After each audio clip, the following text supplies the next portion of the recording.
Minister Wilkinson, it is absolutely a pleasure to have you here at the 5th Annual First Nations Major Project Coalition. Your government has been incredibly supportive of the work the Coalition is doing, and I think you and I would both agree the results are quite outstanding, and we know there's a ton more growth ahead for our communities. Energy transition is fundamental, and we've got to get there. And Indigenous communities are poised. We're on the land all the time. We're talking about equity pools, affordable equity, and what better community to lead us into that net zero transition than Indigenous communities who have been on this land for thousands of years and using that knowledge and as well as their growing sophistication in business. Yep. You're starting to see a lot of it. Can you share some of your highlights about what you're seeing? Well, I mean, the Coalition is a great example of that. I mean, it's an amazingly sophisticated group that actually effectively lends capacity to various communities around the country to ensure that they actually are approaching these things in a manner where they can go toe to toe when they need to with the companies.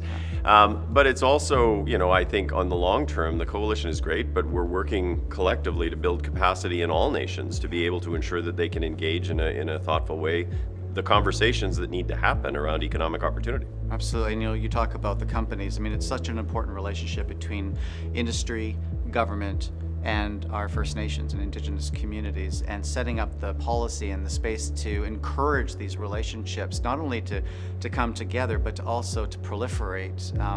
Your messages when you're in the rooms with some of these big companies and maybe with First Nations not in the room, what are you telling them? I'm telling them that it is required in this day and age for companies to be thoughtful about how they engage Indigenous communities, and that's not just about getting input, that's also about thinking about benefits frameworks. If we want to actually move forward in a manner that is collaborative but also efficient and expeditious, that's required. It's required. So yes, of course it's a social justice issue, but it is also an economic imperative.